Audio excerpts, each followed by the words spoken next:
Hey guys, welcome to Anxiety Riot's third vlog entry. Yes, I've been posting videos randomly, but the main vlog entries will be maybe like 15 to 20 minutes long. So keep that in mind. If you hear a noise, it's because I have a fan on right here. I'm hot as fuck right now because I just got back from like a fucking 40-minute walk looking for a butcher shop to find heads of stuff.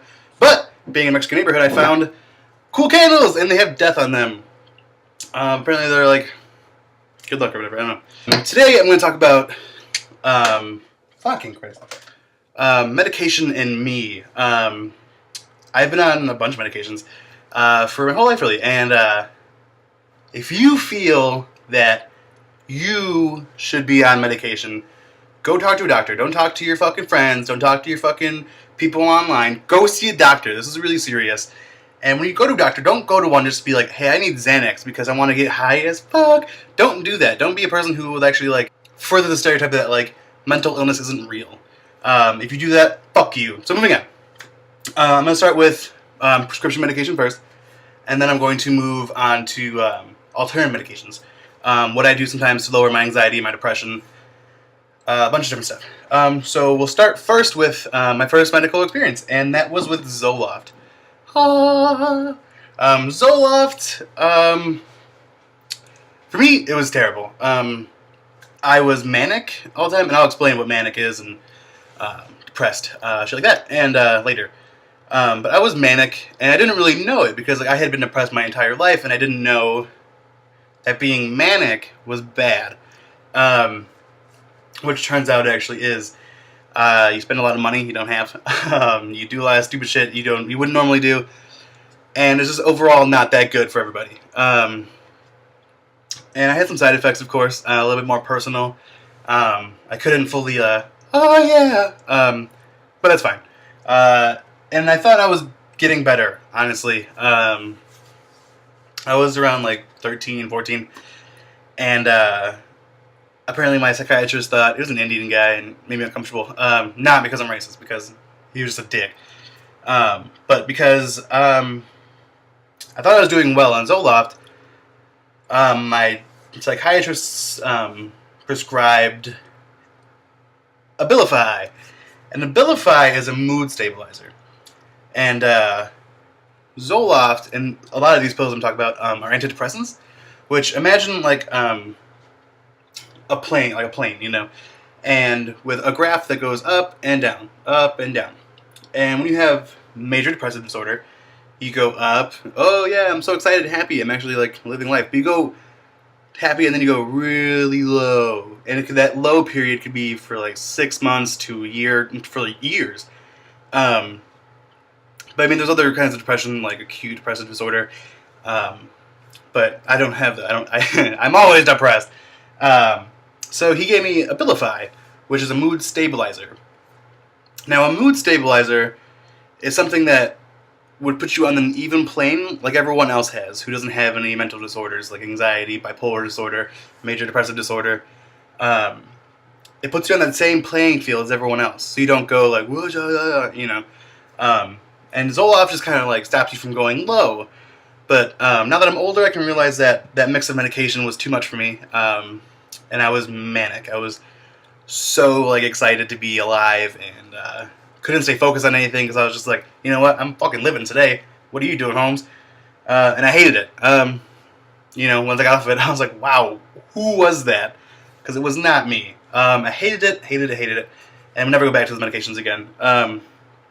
After that, I kind of told my doctor what was going on with the personal stuff going on with Zoloft.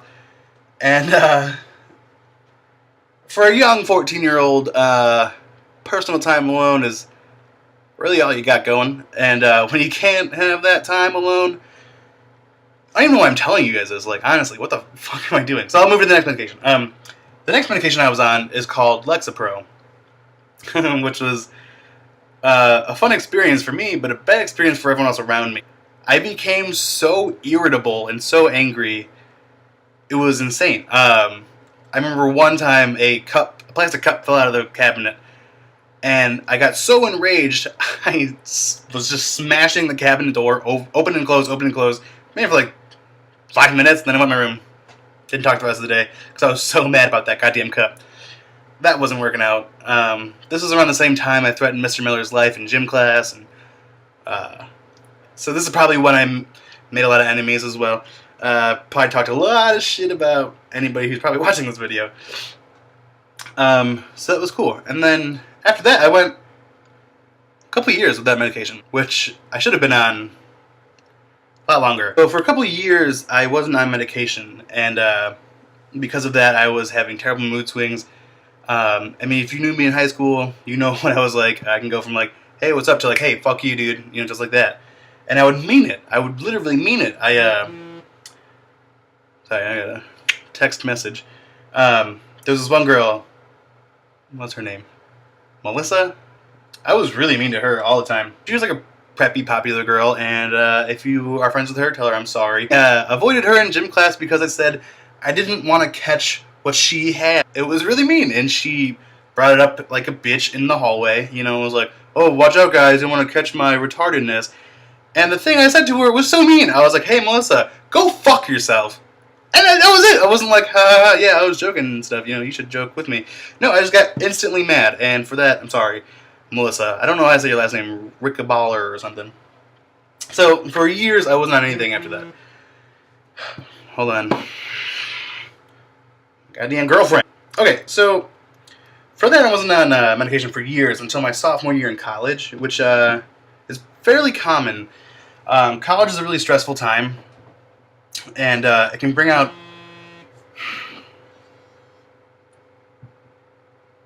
Hello? Hello? Hey. Hey. What's going on? Yeah, I'll pick you up. Okay. I'm doing a vlog right now, so Oh, I'm sorry. I'll edit that out. I'm sorry. Okay. Okay? Love you. I love you too. I'll talk to you... Yeah, sure. Alright, I'll talk to you later then. Okay, bye. Bye. Sorry. I'll edit most of this out. So college is a very stressful time. It can bring out the worst in any mental issue, mental instability sufferers' brain, you know, which happened to me. But I wasn't on any medication for anxiety, really, until I went to see my main doctor now, Colleen Hennef. She's a great doctor. She prescribed me venlafaxine, which is known as Effexor, and that's an SNRI. It's not an SSRI like most antidepressants. SNRIs treat both generalized anxiety disorder, or any really anxiety disorder, and depression at the same time, which SSRIs don't really do. They kind of just treat they're antidepressant. That's really all they are, you know. Selective serotonin versus serotonin and norepinephrine. Reuptake inhibitors. That's really all it is. Just bigger words and more side effects. And Effexor, I thought I was doing really good. Honestly, I got up to 150 milligrams a day. Didn't work out. Started feeling sick all the time. And that's kind of the risk you take when you take medications.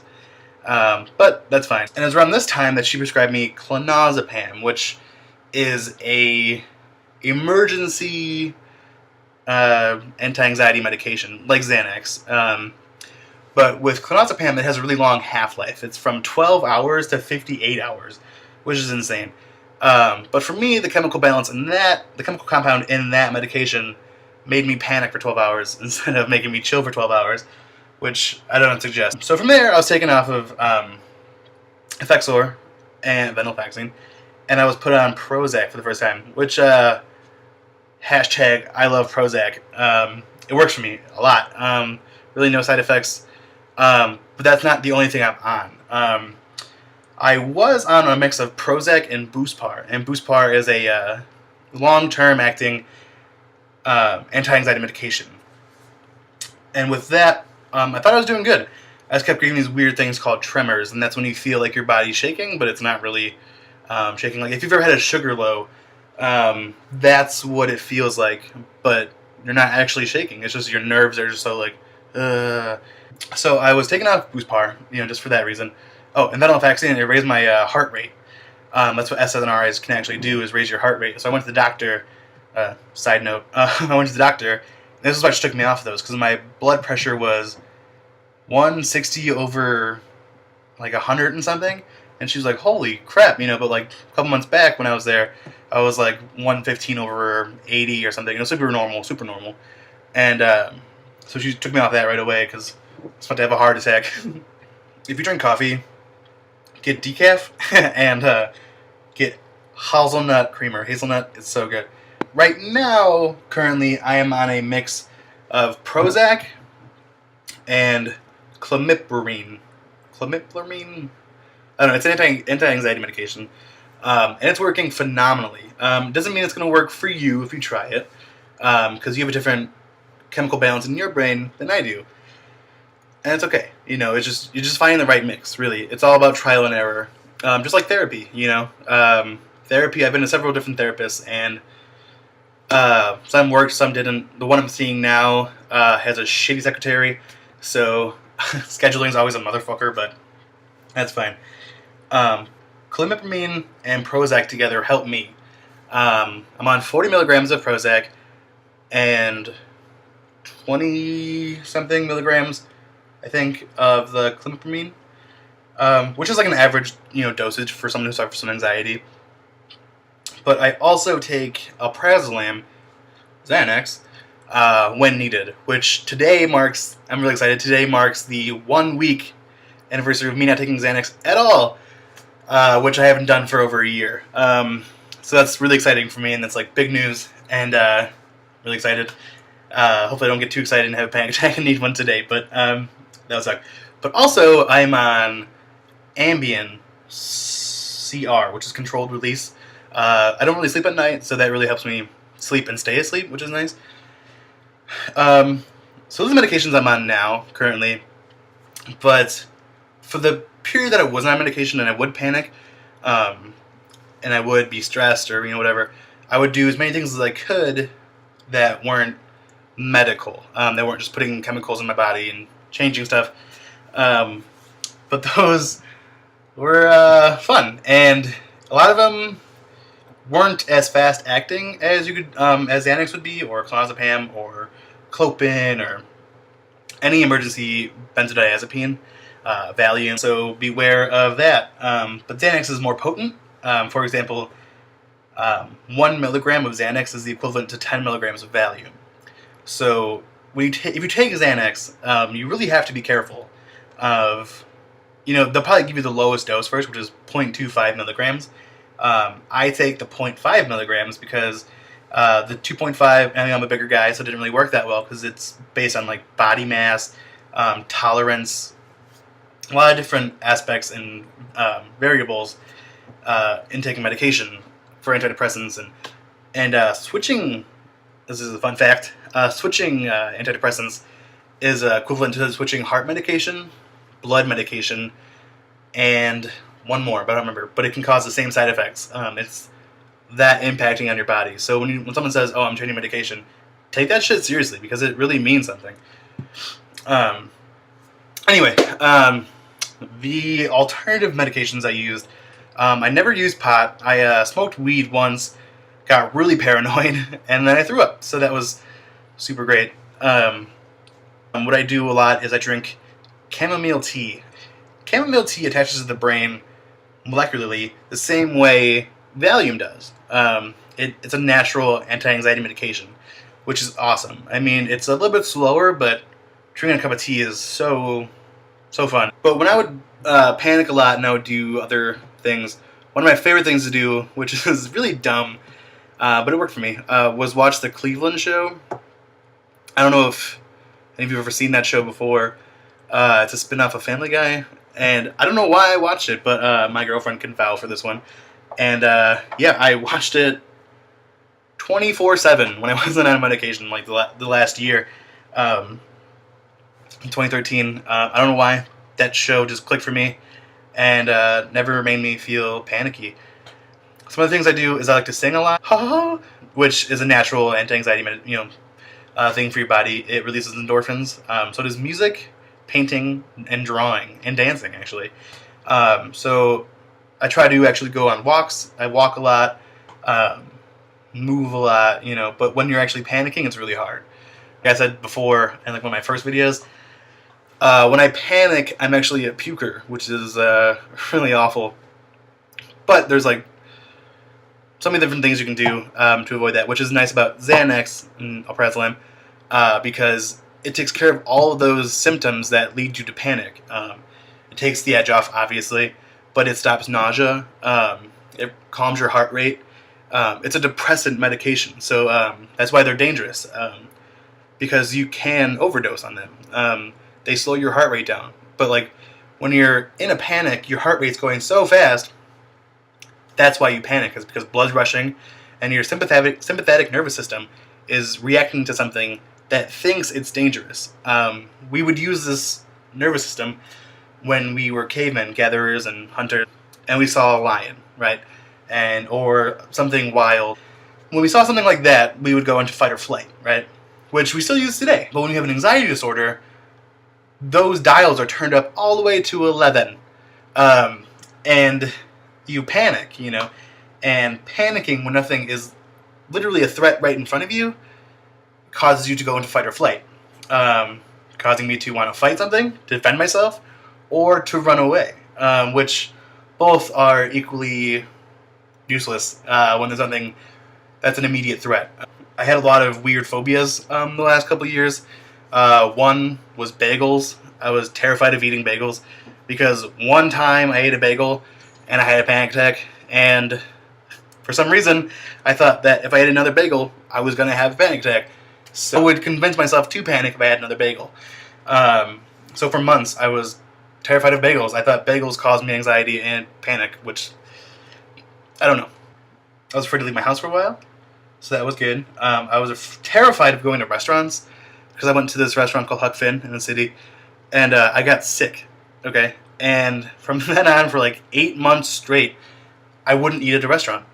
I just was like, nope, I will eat granola bars and lettuce, and that's all I ate really for like 6-7 months of my life, and I lost no weight, so that's great. Whatever. But seriously, there are ways to calm yourself down from panic, anger, cheer yourself up from depression, that are not medical based. Medication, I would say, is for not just severe cases, but people who actually need them. I, like many other sufferers, have a chemical imbalance, which creates the depression and the anxiety, bipolar disorder, and I need something to put those chemicals back in check. Not everyone needs medication. I'm not saying that. I'm not a advocate for medication, but I am if you need it. But there are other ways around it. Tea, moving, walking, listening to music, talking. This for me is therapy.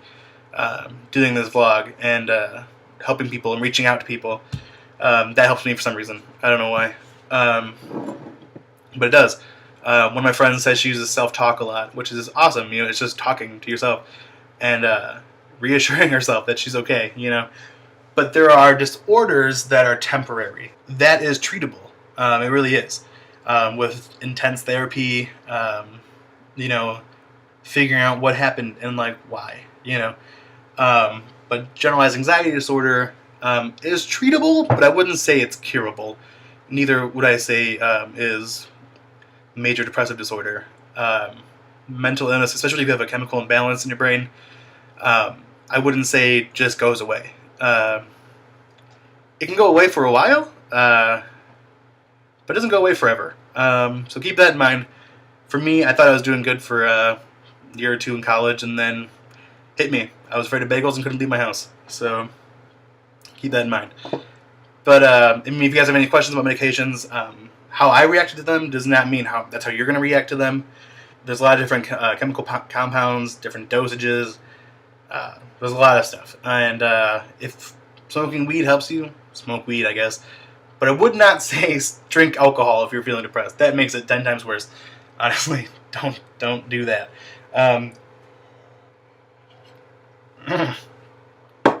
Yeah.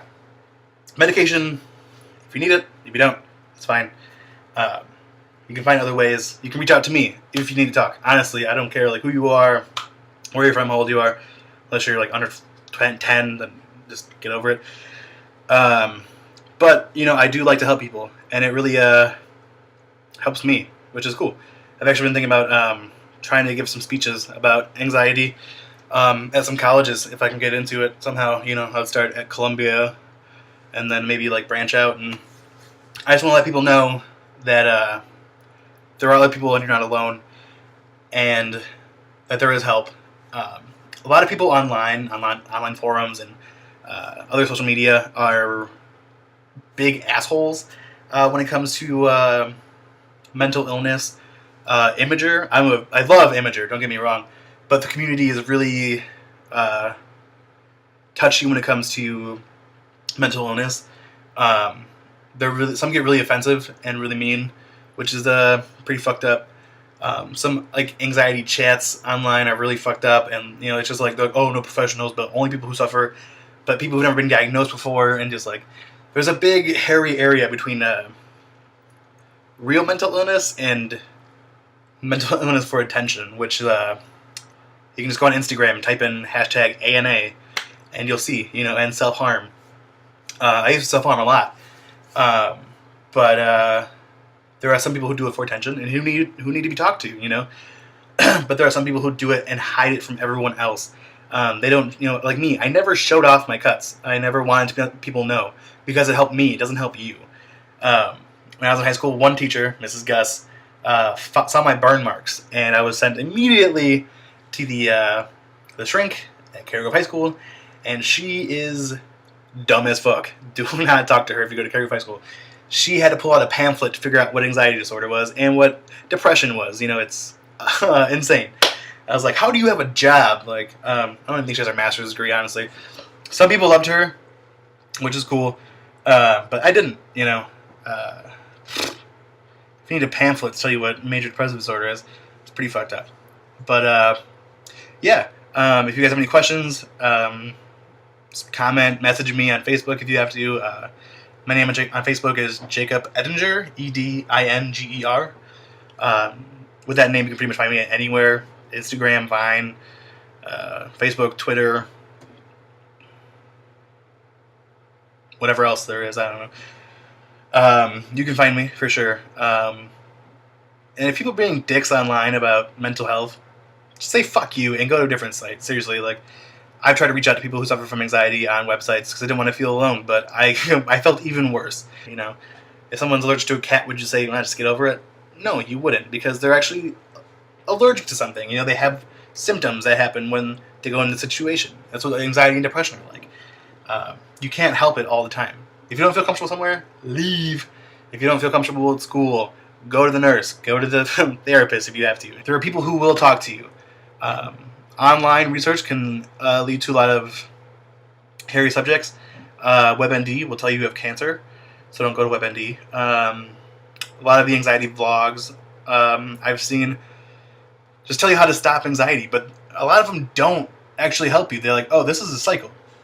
You feel anxious. You start thinking about it. You panic. You calm down. You're cool. And you panic, which is exactly what happens. But them telling you that isn't going to help you. I'm trying to help you. Drink chamomile tea. Stay away from caffeine. If something really makes you stressed out, don't flood yourself. Let a therapist help you flood yourself. And they'll do it in a controlled manner. So, if you have the chance, read some actual books. Monkey Mind, A Memoir of Anxiety. That book is amazing. Check that out. My Age of Anxiety. That's a really good book. I don't remember the author's names, I'm sorry. Yeah, medication, alternative medication, whatever works for you, do it. But if you feel like you really need to go see a doctor, and you're too embarrassed, don't tell anyone. It's not their business. You need to talk to somebody. You can definitely hit me up on any of the social media sites that I have. I don't want people to go through what I went through. It really sucks to feel alone when you're not. And my girlfriend studies psychology, which is like, what? But not everyone has a Hannah. Sorry, she's an amazing person. But, yeah. So, make another video in a couple days. I think the next video is going to be about being social with anxiety disorders, and something like that. My girlfriend's going to do an entry, not an entry, but she's going to do a little video, maybe to help you guys if you're not a sufferer, but you know somebody who is. She's going to do an entry about people who, like, dating somebody with anxiety or living with somebody who has anxiety and depression. So that should be very interesting to watch. She's making me leave the house for that one. So stay tuned for that one. I'll post that one in a couple days, I think, if she has time to do it. If not, I'll just do some other little videos here and there. But yeah, I'll see you guys in a couple days. If not, you'll see my girlfriend in a couple days, and then I'll see you in a couple days after that. So, again, if you need a doctor, go to the doctor!